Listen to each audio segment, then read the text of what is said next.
మా సెర్మోన్ at Banaras. So ఇది కూడా మనకి 10th క్లాస్ ఇంగ్లీష్ సిలబస్ లో ఒక అత్యంత లోతైన మరియు చాలా స్పిరిచువల్, ఓకేనమ్మా, ఆధ్యాత్మిక కథ.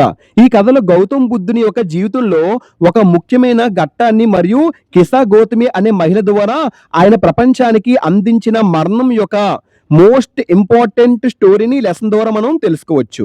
సో ఇందులో మనకి 2 క్యారెక్టర్స్ మాత్రం ఉంటాయి. ఏ క్యారెక్టర్స్ అవి చెప్పండి? Very good. గౌతమ్ బుద్ధుడు, కిషా గౌతమి. గౌతమ్ బుద్ధుడు క్యారెక్టర్ ఏంటి? ఇతను ఒక జ్ఞానోదయం పొందిన ఒక పరమ గురువు. కిసా గౌతమి తన ఏకైక కుమారుని కోల్పోయి పట్టెడు దుఃఖంలో ఉన్న ఒక అమాయకపు తల్లి. సో ఈ లెసన్ స్టోరీ ఏంటంటే, గౌతమ్ బుద్ధుడి అసలు పేరు సిద్ధార్థ గౌతముడు. ఆయన నార్త్ ఇండియాలో ఒక రాజకుమారుడిగా జన్మించాడు. 25 సంవత్సరాల వయసు వరకు ఆయనకు ప్రపంచంలో ఉన్న బాధలు, కష్టాల గురించి అసలు ఏమీ తెలియదు. ఒకరోజు ఆయన వేటకు వెళ్తుండగా దారిలో 4 దృశ్యాలు చూస్తాడు గౌతమ్ బుద్ధుడు. ఒక రోగి, ఒక ముసలివాడు, ఒక శాపం పడే మరియు సన్యాసి. ఇలా చూడగానే ఆ దృశ్యాలు ఈ గౌతమ్ బుద్ధుడు ఒక మనసుకి చాలా తీవ్రంగా కులిచి పడేసాయి. సో కింద పడేసింది అనమాట తన మనసుని. సో ప్రపంచంలో ఎంత బాధ ఉందా అని గ్రహించి, ఎందుకంటే అతను బాగా డబ్బున్నాడు, అతని కష్టాలు తెలియవు. ఒక్కసారి అడవికి వెళ్ళగానే అక్కడ కష్టాలు పడే వాళ్ళు అందరిని చూసి అతని మనసు అంతా కూడా మొత్తం అతని హార్ట్ అంతా కూడా కుదించేది అనమాట. ప్రపంచంలో ఎంత బాధ ఉంటుందా అని గ్రహించి తన రాజభోగాలను, కుటుంబాన్ని వదిలేసి ట్రూత్ కోసం, సత్యం కోసం, జ్ఞానం కోసం అడవులకు వెళ్ళిపోతాడు ది గ్రేట్ గౌతమ బుద్ధుడు. 7 ఏళ్ల పాటు తిరిగి తర్వాత ఒక బోధి ట్రీ కింద ఆయనకు జ్ఞానోదయం, ఎన్లైట్మెంట్ అనేది వస్తుంది. ఎన్లైట్మెంట్ అంటే జ్ఞానోదయం అనేది అతనికి వస్తుంది. అప్పటి నుండి ఆయనకు ఆ జ్ఞాని బుద్ధుడు అని పిలవడం అనేది ప్రారంభించారు. ఆయన తన మొదట ప్రపంచాన్ని ఫస్ట్ సెర్మన్, ఓకేనమ్మా.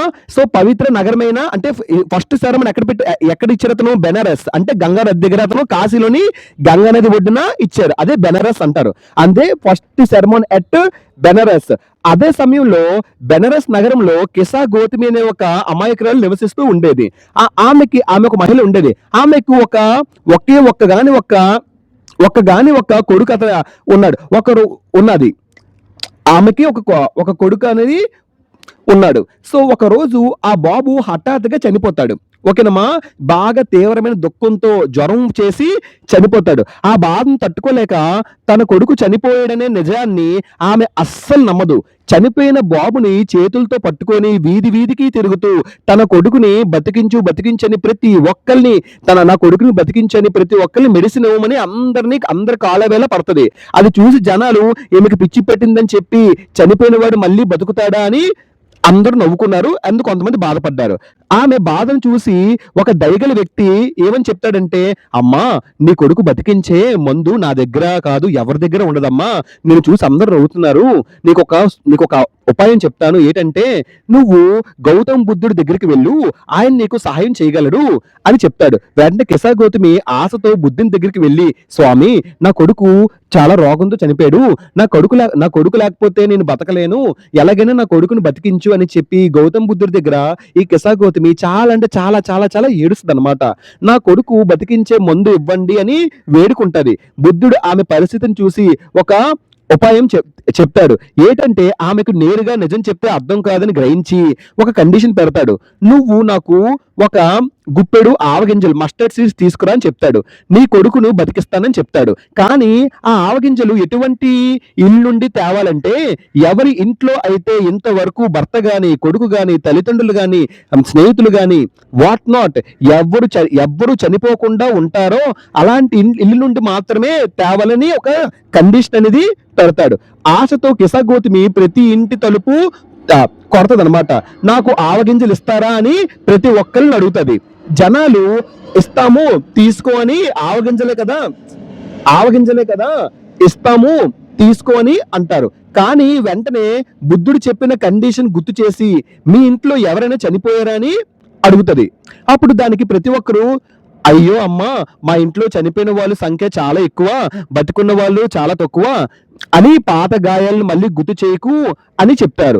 ఒక ఒక్క ఇల్లు కూడా ఆమె పరిస్థితిని చూసి ఒక ఉపాయం ఆలోచిస్తాడు. ఆమెకు నేరుగా నిజం చెప్తే అర్థం కాదని గ్రహించి ఒక కండిషన్ పెడతాడు. "నువ్వు నాకు గుప్పెడు ఆవగింజలు మస్టర్డ్ సీడ్స్ తీసుకురా.